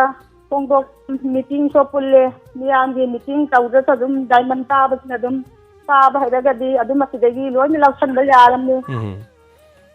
रामना नुंगाई डायमंड से अयुकिना कोइराउ मिदांगना थाजा पंजरी आइना प्रोग्राम से लोइना सही खंबा फंगदर से मियामना खंबा सही असुम ताजै लेपना ताजै खबो अꯩꯒꯤ ꯄꯨꯡ 12 13 ꯐꯥꯎ ꯑꯁꯨꯝ ꯁꯨꯏ ꯀꯧꯅꯥ ꯀꯣꯝ ꯂꯧ ꯃꯇꯝ ꯑꯗꯒꯤ ꯀꯧꯅꯥ ꯀꯣꯝ ꯀꯔꯤ ꯏꯁꯥꯒꯤ ꯁꯨꯕ ꯁꯨꯡꯂꯦꯞ ꯂꯦꯞꯇꯦ ꯑꯗꯨ ꯑꯩ ꯂꯣꯏꯕꯒ ꯑꯁꯤꯒꯤ ꯄ꯭ꯔꯣꯒ꯭ꯔꯥꯝꯁꯦ ꯁꯟꯗꯣꯛꯄ ꯃꯇꯥꯡꯁꯤꯗ ꯑꯩꯈꯣꯏ ꯄꯣꯊꯥꯕ ꯃꯇꯝꯗ ꯃꯥꯟꯅꯕ ꯍꯥꯏꯇꯥꯔꯦ ꯌꯥꯝ ꯅꯨꯡꯉꯥꯏꯖꯩ ꯄꯨꯛꯅꯤꯡꯒꯤ ꯋꯥꯔꯣꯜ ꯑꯩꯈꯣꯏꯒꯤ ꯁꯟꯗꯣꯛꯆꯔꯤꯕ ꯊꯧꯔꯝꯁꯤꯡ ꯊꯥꯒꯠꯄꯤꯔꯛꯄ ꯍꯥꯏꯇꯥꯔꯦ अदुबु थौरम नुंगाई थौरम ताबा नुंगाई थौरम नुंगाई ना हाइबसे ताबिरिबा मयामनदी मरु ओइबा वाफम खरगसु लोइना ना हायहन्निंगबगी अपामसु लै अदुबु थागचरी अखोइगिदि अखोइबु नुक्सिबिबा थागतपिबा मफम पिबिबनिना थैंक यू सो मच हनना थागचरी मेमचा सगोलसेम फजरबा डायमंड की रेडियो मियामना यामना पामना तानरी अदुबु बोर्ड की मीटिंग दा पनबसे नुंगाइतेना ताकपिरे मेमचा सगोलसेम कैसु काइबा लेते बोर्ड की मतंग दा अखोइगी मिंग पल्लगा सिजनबा अखोइबु ngang चैबसु दुम यावे करी हाइतारे मदु अखोइदी करीमता खंजदे हाइतारे अखोइना तौजरिसिना मणिपुर मियामगिनी बोर्ड लेपिबसिंगसिना तौरिसिना माई माई केंद्र की ngaktani aduna अखोइना तौजरिबा लेरबसु लेत्रबसु अखोइदा मतेंग पांगबिरकलिबा मयाम बीजेपी हाइब लेते कांग्रेस हाइब लेते अदुगा चिंगमी हाइब लेते तमी हाइब लेते अखोइदा मतेंग पांगैसिदी आई वांगजिंग तेंथागी केंद्र ना इंगोंदा मतेंग पांगबा नते आई वांगजिंग तेंथा केंद्र दि खुथेकपबु याय मसिंग यामदे वांगजिंग तेंथा केंद्र नतबा इंगोंदा लेबिरिबा आइगी तुंगदा मदे अखोइगी दमक्ता लेपिरिबा मयाम सिदी मणिपुर मियामने अदुना मसिगी खंजरुरकांदा अखोइना तौजरिबा थबकसिदी वांगजिंग तेंथा केंद्र की संदोकचबा रेडियो नते मणिपुर मियामगिनी अखोइदगी हेना फबा मतिक चाबा कया लारिक लेसु हैबा थोकबो ओरक्सनो अदुगा लमदम मसिगी दमा आइगी थौबाल माइकैगी दमा आइगी वांगजिंग आइगी खोंगजोम आइगी साफम तेक्सम कक्चिंग लेरिबा मयाम से मसिदगी जेम्स हाइगुरजमगुम्बा सरुक चाम हेनबा मी कया थोरक पोइसनो हौजिमक्कीदि खुथेकपदि यारी अखोइना तौजरिबा खरसे अखोइना नापल काजबदि नचदे लमदमसिगी मियामना आइगी तुंगदा पाइरगा इंखलकपने इंखलकलिबा मियामसिंग असे चिंगदगिसु यावे मुस्लिमजु यावे मैतैसु यावे कक्चिंगदगिसु यावे वांगजिंगदगिसु यावे मफम खुदिमक्तगिनि हाइतारे अदुना आइबु थांगतपिरकलिबा आइबु इंखतपिरकलिबा सिंगदा अइना हंथबा मिजेंग अमदे अइना मथक्ता लेरगा अइना तिन सिथरकदबा नते मियाम पुनमबुक्की हंगोइना चचबा ngaktani सना लेपाक मणिपुर सिगिने अखोइना तौजरिबसिदी वांगजिंग तेंथागी नते अखोइबु चैदुना ngang बोट खोमबा मतमदा बोट फंगगा बोट कागनि हारबदी चैजौ हारिनि अइना खुलाई अमा ओइरगा बोट कानबगी मचाकतो ओइजौ करिसु काइबा लैते अदुबु निंगसिंगबिगदबा अमदि खनगदबा अमदि अइबुसु नुंगसिबा लैबनी अइबु चैबा मतमदा वारौखिदुना महाकि मी ओइरमबदगी तोखिबदि कनाना खंगबा अइगिदि मांगजबा लैते मखोइगिदि यामना मांगजरकनी हेलो मिंग अमदि लैफम हाइबिसि हाइबियो करी हाइबिनिंगी करी वाफम थंबिनिंगी की इलेक्शन की बतांगे चाहिए मंत्री सिंगना होय बोले लेपिर जिना वाकर जिंगे थंबी दरबा होय अदु हरदे मसाम सान बोट को मदिया नुआइने खन अदुनी मयामना हाइनरिसे युम युम द लाग बोट खोमदु कैदो बजानो मोय मोय मी थादोक पजिंगे मी जिंगे खारे वाकर जिंगे खीरे न मयामना हाइनबसु यावरिमनिको मसिदे अमै वानते को ममे वानते कांग्रेस के वानते बीजेपी के वानते वाकर न भोट से थुगाइरे ने याम कन्न हाइनबसु दुम यावरिमने दो मसि अचुम रांदि मयामना दुम लेपिरो हाइतारेने दो थार अमत गाइजगे हाइबियो लंबी जे याम एमआई रोड है थौबानदगिना मयाम बामु फागो बजे याम फत्रे मुझे PWG ना वर्गा मचे होरजिना सेमजिरदे सेमै मतमबदि फंगारो जिबुदे मसिदे थागजगे चिनाउजो हाइबिरिको आइनगा लंबी सेमनिंग बजे मणिपुर की लंबी सिदी मयामना सेमनिंग मदुमाइना आई सागी जो लंबी सेमनिंग बगे पाम लैजे करिनो हाइगंदा अखोइ थौबालदगी फट फाउजलगा लैसांग थेम तारगा मयांग इम्फाल ताब लंबी याम सेमनिंगेबा मते मदिन हावै खरा नुंगाइरुरे मसी करिनो हाइकांदे अखोइदी मणिपुर जे सिनबा थुंगना सुम चचबनिना मयांग इम्फाल चटके हारगदे अखोइ इम्फाल दा हाइगला मयांग इम्फाल हाइदरकपदि याम कोइयबा अखोइददि अदुन अखोइदी लंबी जे फट फाउजल चटपदा लंबी दु याम नुंगाइबा पामजे सुमाइ तौदना अमुक खेमनदगी फाउदोगा युमनाम हुद्रोम ताब लंबी गाइसी याम नुंगाइत्रे चटपा सुंगा याद्रे मसी गाइसी फजना सेमहनिंगे अदगी लेफ्राकपंगी अदोम साइतगा तौरिबा सिंगदो लंबी दो फजना सेमनजनिंगे हाइजरिबा हाइबियो करी चिथब लेबिरी थैंक यू सो मच मसी खक्त नते वाबगाइदगी न सुगुनु फावबगी लंबी सु चटपे याद्रे मसी तसेंग हारगदी था मरी मंगा जिददी सेमक तौदी मानद्रे अदो करी हाइदोनो खंगदे खोइगिदी लंबी नुंगाइबा लंबी थोंग नुंगाइबा ट्रांसपोर्टेशन नुंगाहेनबा अदुगा कैथेल संग नुंगाहेनबा हक्सेल की फिबम फहनबा सि मंगाइरे खोइगिदी मई सिंग नुंगाइबा हेलो मिंग अमदे लाइफम हाइबियो हेलो ꯍꯣꯏ ꯐꯣꯟ ꯇꯧꯖꯔꯛꯏꯁꯤ ꯊꯥꯡꯒꯗꯒꯤ ꯒꯣꯕꯤꯟ ꯍꯥꯏꯕꯤꯌꯨ ꯈ꯭ꯋꯥꯏꯔꯥꯛꯄꯝ ꯀꯔꯤ ꯍꯥꯏꯕꯤꯅꯤꯡꯉꯤ ꯀꯔꯤ ꯋꯥꯐꯝ ꯊꯝꯕꯤꯅꯤꯡꯉꯤ ꯒꯣꯕꯤꯟ ꯇꯥꯃꯣ ꯍꯟꯗꯛ ꯇꯥꯃꯣꯅ ꯑꯩꯈꯣꯏꯒꯤ ꯑꯍꯥꯟꯕꯗ ꯇꯥꯃꯣꯒꯤ ꯑꯅꯥꯕ ꯐꯔꯛꯄꯒꯤ ꯌꯥꯝꯅ ꯅꯨꯡꯉꯥꯏꯖꯩ ꯇꯥꯃꯣ ꯃꯇꯨꯡꯗꯗꯤ ꯑꯃꯨꯛꯅ ꯑꯅꯥ ꯑꯌꯦꯛ ꯌꯥꯎꯗꯕ ꯑꯣꯏꯕꯤꯌꯣꯅ ꯍꯥꯟꯅ ꯍꯥꯏꯖꯒꯦ ꯑꯗꯨꯒ ꯍꯥꯏꯕꯤꯌꯨ ꯒꯣꯕꯤꯟ ꯑꯗꯨꯒ ꯉꯁꯤꯁꯦ ꯇꯦꯟꯇꯪꯅ ꯃꯐꯝ ꯑꯃꯇ ꯊꯝꯖꯒꯦ ꯍꯧꯖꯤꯛꯁꯤ ꯇꯥꯃꯣ ꯆꯥꯛꯀꯧꯕꯒꯤ ꯃꯌꯥꯁꯤ ꯆꯥꯛꯀꯧꯕꯁꯤ ꯅꯛꯁꯤꯜꯂꯛꯑꯦꯕꯀோ ꯍꯣꯏ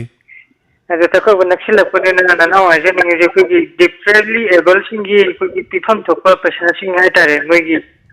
ꯑꯁꯤꯁꯦ ꯑꯩꯈꯣꯏꯒꯤ ꯅꯤꯉꯣꯜ ꯆꯥꯛꯀꯧꯕꯁꯤ ꯌꯧꯗ꯭ꯔꯤꯉꯩꯁꯤꯗ ꯍꯥꯏꯇꯥꯔꯦ ꯅꯤꯉꯣꯜ ꯆꯥꯛꯀꯧꯕ ꯃꯃꯥꯡꯁꯤꯗ ꯄꯤꯊꯣꯛꯍꯟꯕꯁꯨ ꯄꯥꯝꯖꯕ ꯑꯗꯨꯒ ꯑꯃꯅ ꯑꯩꯈꯣꯏꯒꯤ ꯆꯍꯤ ꯍꯨꯝꯐꯨꯒꯤ ꯃꯊꯛꯇ ꯂꯩꯔꯤꯕ ꯑꯍꯟꯁꯤꯡꯁꯤꯁꯨ ꯃꯣꯏꯒꯤꯁꯨ ꯄꯦꯟꯁꯤꯟꯁꯦ ꯁꯤꯒꯨꯝꯕ ꯃꯇꯝꯁꯤꯗ ꯍꯦꯛ ꯊꯥꯖꯤꯟꯒꯟꯕꯅꯦꯕ ꯍꯟꯗꯛꯁꯤꯁꯨ ꯑꯩꯈꯣꯏꯒꯤ ꯆꯥꯛꯀꯧꯕ ꯃꯃꯥꯡꯁꯤ ꯅꯪꯅꯅꯕ ꯍꯥꯏꯇꯥꯔꯦ ꯃꯣꯏꯒꯤꯁꯨ ꯃꯆꯥ ꯃꯁꯨ ꯑꯗꯒꯤ ꯃꯣꯏꯒꯤ ꯂꯩꯔꯤꯕ ꯃꯣꯏꯒꯤ ꯃꯆꯥꯁꯤꯡ ꯃꯁꯨꯁꯤꯡꯁꯨ ꯆꯥꯛꯀꯧꯕ ꯀꯧꯒꯗꯕꯒꯤ ꯑꯗꯨꯝ ꯁꯦꯝ ꯁꯥꯟꯅꯕꯁꯨ ꯍꯧꯔꯝꯒꯅꯦꯕꯀꯣ ꯇꯥꯃꯣꯀꯣ ꯑꯗꯨꯅ ꯌꯥꯔꯒꯗꯤ ꯑꯩꯈꯣꯏ ꯄꯦꯟꯁꯤꯟꯒꯤ ꯁꯦꯟꯐꯝꯁꯤꯒ ꯄꯤꯕꯤꯅꯕ ꯍꯥꯏꯖꯒꯦ ꯑꯗꯨꯒ ꯗꯤꯐꯔꯦꯟꯠꯂꯤ ꯑꯦꯕꯜꯁꯤꯡꯒꯤꯁꯨ ꯑꯗꯨꯝ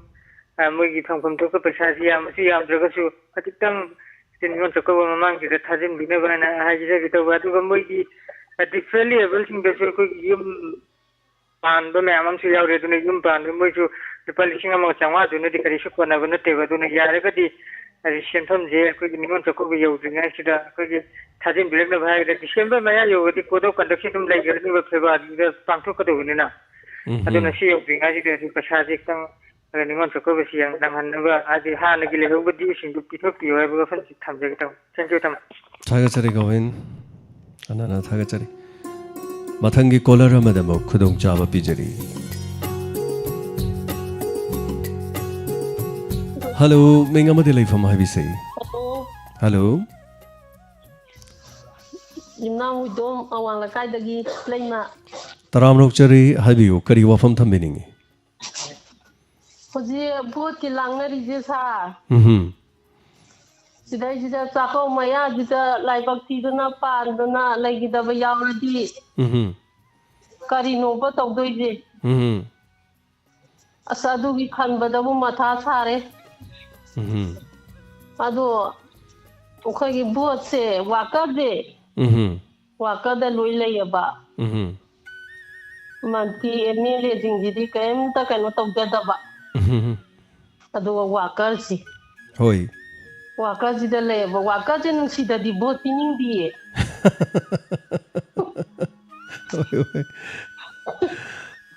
चुमने वाकर जिदा लोई ले वाकर नुसीददी भोट पिनिंगदे वा लोरे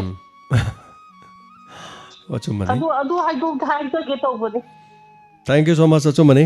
वाकर सिंह चाउजरी सिना अखोगी एमएलए लेजै अखोगी कैंडिडेट लेजै ना चाउथोकचबा हाइतारे हयेंग मपान मचुम चाबसु मोइना दुम खरे हेंदोइनी अदो भोट पीबदे इसु यावरेना खलसी अइने यावरगसु मखोगी निंगथौदु सेमदा अइगिसु दायित्व चप मानना यावरिने माना चैम पुथोगिबदो अइजु चैम पुथोइने अदुबु खर नकपा खर चेनबा खर होनबा मी फुना चैनबा इंजनबा नुक्सिनदनबा पाउ तंबा मतुंगदा अदुदि अदि हायौरे मोइना अदु हाइख्रे मोइना अदु तौरेना खर तंबदुना हयेंग करी करीनो मपान मचुम खर हेनमरा खंगदे अदुबु करी काइबा लेगे सिनीदा अखोगी नत्रे खंग मीदुदा संगसिलगा अमुक्तदि नुंसिबिउ कैदोगे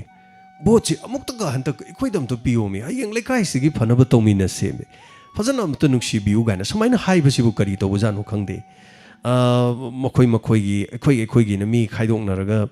खना चैनबगी टाइपता लालोंग सेनबगी टाइपता तौबसिबु हाइजरिबा सो थागचरी करीनो मसीने चुम्बनी वाकर नुंसिद्रदी बोचे न तापिरे चुम्बनी दुगा ngasi thorom logi da minute tara wali hello minga made life my say hello hello minga life ga habiyo sir ai thowan dagi boli tani sa tapi se kari habe ningi aha ma ko ta sa ni sai mo sen thaga chari habiyo sir ngarang is ko ga tay to yam no ngai gamai ji aroi ba chin do याना नुसी वाले कोई खंगोगना ने तागो याम फजे होय होय साना love बरोन मयाम जे पनी को होय आबो अंगा लेतना थगत तरिसा सागी अले सोजे तया है जेगी पंग वारो अदेगी ꯀ꯭ꯂꯥꯏꯃꯦꯠ ꯗꯦꯠ ꯀꯩꯀꯥ ꯈꯨꯗꯤꯡꯃꯛ ꯂꯣꯏꯅꯃꯛ ꯇꯥꯖꯩ ꯁꯥꯔ ꯊꯥꯒꯠꯆꯔꯤ ꯁꯥꯔ ꯌꯥꯝ ꯅꯨꯡꯉꯥꯏ ꯑꯩꯗꯤ ꯁꯤ ꯇꯥꯖꯔꯒ ꯄꯨꯛꯅꯤꯡ ꯂꯧꯁꯤꯡꯒꯤ ꯑꯋꯥ ꯄꯣꯊꯥ ꯑꯣꯏꯖꯔꯤꯅꯤ ꯁꯥꯔ ꯃꯈꯥ ꯇꯥꯅ ꯁꯨꯝ ꯁꯥꯔꯕꯨ ꯃꯇꯝ ꯂꯩꯕ ꯈꯖꯤꯛꯇ ꯏꯁꯣꯔꯅ ꯇꯝꯕꯤꯕ ꯑꯣꯏꯁꯅꯨ ꯍꯥꯏꯖꯔꯤ ꯁꯥꯔ ꯊꯥꯒꯠꯆꯔꯤ ꯌꯥꯝ ꯅꯨꯡꯉꯥꯏꯖꯩ ꯍꯥꯏꯕꯤꯔꯛꯄꯁꯤꯒꯤꯗꯃꯛ ꯍꯟꯅ ꯊꯥꯒꯠꯆꯔꯤ ꯔꯣꯃꯥꯁꯤꯅꯤ ꯆꯅꯨ ꯊꯥꯒꯠꯆꯔꯤ ꯇꯥꯃꯣꯅ ꯍꯟꯗꯛ ꯃꯦꯗꯤꯌꯥꯗ ꯐ꯭ꯔꯤ ꯑꯣꯏꯅ ꯋꯥ ꯉꯥꯡꯂꯛꯄꯁꯦ ꯇꯥꯕꯗ ꯌꯥꯝ ꯅꯨꯡꯉꯥꯏꯅ ꯇꯥꯛꯄꯤꯔꯛꯏ ꯔꯣꯃꯥꯁꯤꯅꯤ ꯍꯣꯏ ꯃꯦꯗꯤꯌꯥꯒꯤꯁꯦ ꯕꯥꯔꯇꯣꯟ ꯌꯥꯝ ꯇꯧꯔꯛꯏ ꯌꯥꯝꯅ ꯑꯗꯨꯕꯨ ꯑꯩꯈꯣꯏ ꯃꯇꯤꯛ ꯆꯥꯖꯗꯦ ꯑꯩꯈꯣꯏ ꯍꯧꯕꯗ ꯉꯥꯏꯖꯔꯤꯕꯅꯤ ꯍꯥꯏꯗꯅ ꯌꯥꯝ ꯀꯟꯅ ꯌꯥꯖꯗꯕꯅꯤ ꯑꯗꯨꯕꯨ ꯏꯆꯤꯟꯅꯥꯎꯁꯤꯡ ꯑꯣꯖꯥ ꯒꯨꯔꯨꯁꯤꯡꯅ ꯑꯗꯨꯝ ꯈꯔ ꯈꯔ ꯊꯣꯛꯂꯛꯎ ꯅꯈꯣꯏ ꯊꯧꯕꯥꯜꯂꯣꯝꯒꯤ ꯃꯤ ꯁꯨꯝꯅ ꯈꯟꯅ ꯅꯩꯅꯕꯗ ꯊꯧꯕꯥꯜꯂꯣꯝꯒꯤꯁꯨ ꯃꯍꯨꯠ ꯁꯤꯜꯂꯒ ꯃꯤ ꯑꯃ ꯌꯥꯎꯕꯁꯨ ꯐꯩ ꯊꯧꯕꯥꯜꯂꯣꯝꯒꯤ ꯊꯧꯗꯣꯛ ꯋꯥꯊꯣꯛꯁꯨ ꯈꯔ ꯈꯪꯍꯟꯕ ꯐꯩ ꯑꯗꯣ ꯍꯧꯖꯤꯛ ꯐꯥꯎꯕꯒꯤꯗꯤ ꯊꯧꯕꯥꯜꯂꯣꯝꯗ ꯂꯩꯕꯤꯔꯤꯕ ꯃꯦꯗꯤꯌꯥ ꯄꯥꯔꯁꯟꯁꯤꯡ ꯂꯩꯕꯤꯔꯤꯕꯁꯤꯡ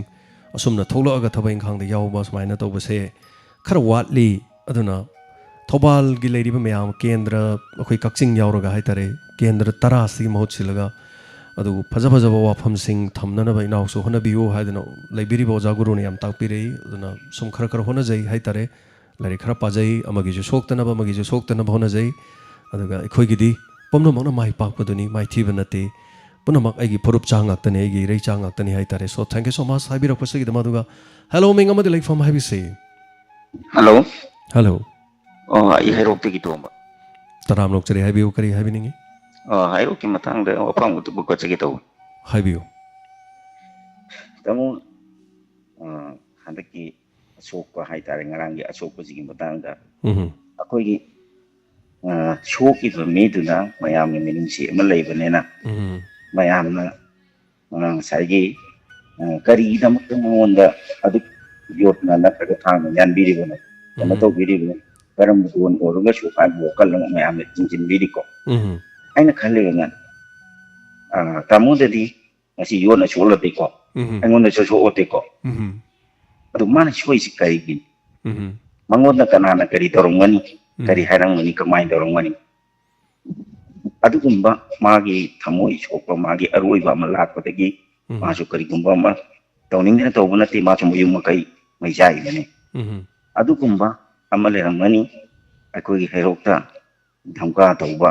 ꯀꯩꯅꯣ ꯇꯧꯕ ꯑꯀꯜ ꯂꯩꯔꯤꯡ ꯁꯥꯕ ꯏꯁꯝ ꯁꯝꯅ ꯍꯥꯏꯒꯦ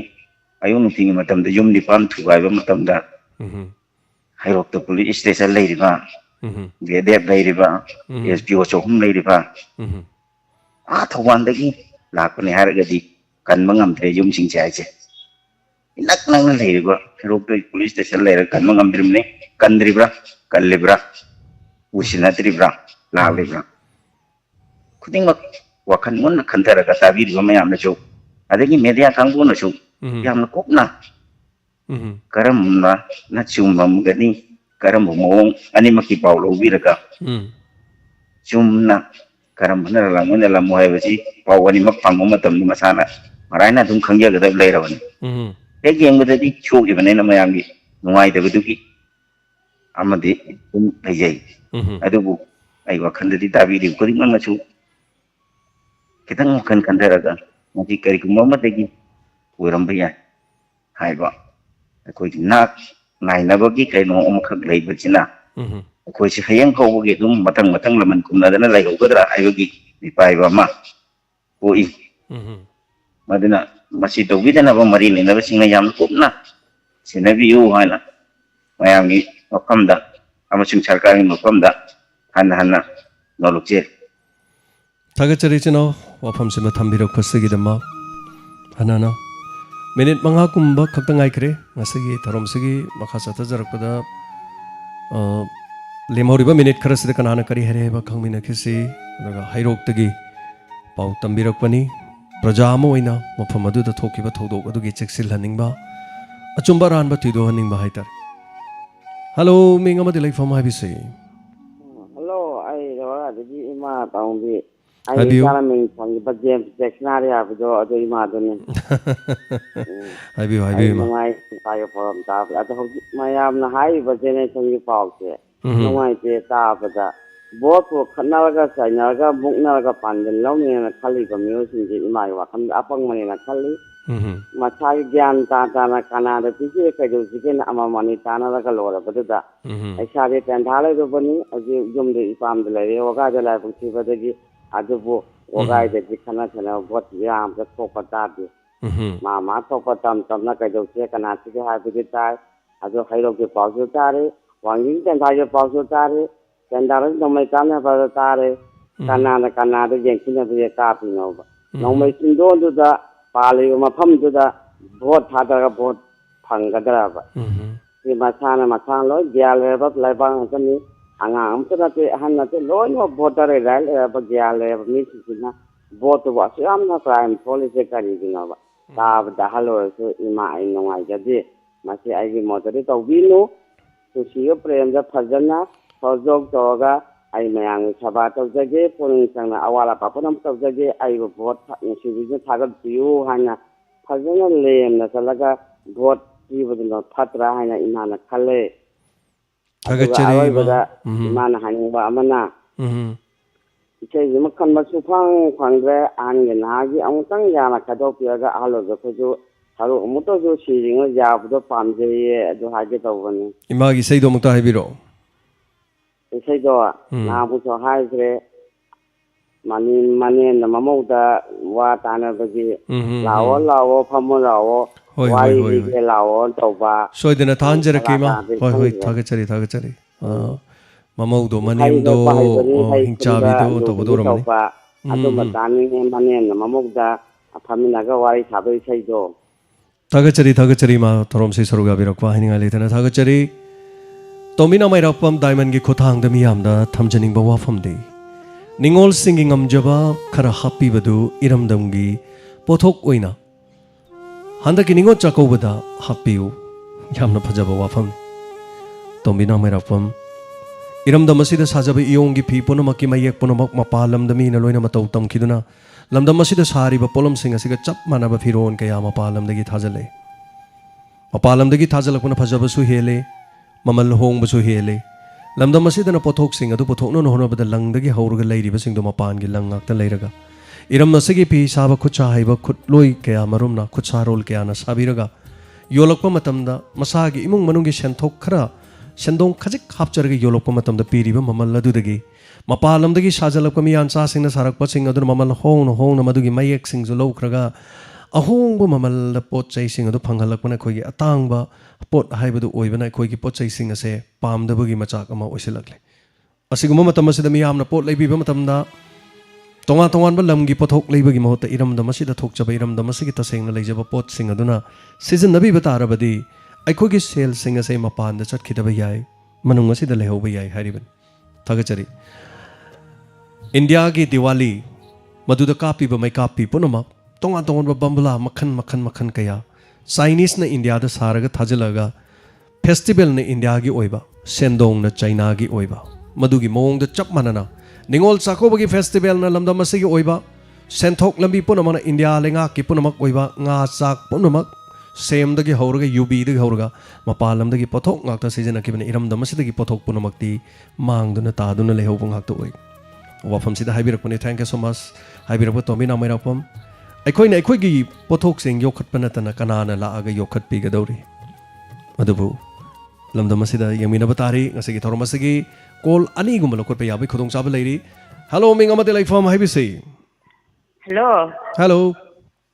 इमा लेंतोने तराम लोकचरी मा हाइबियो करी हाइबिनिंगी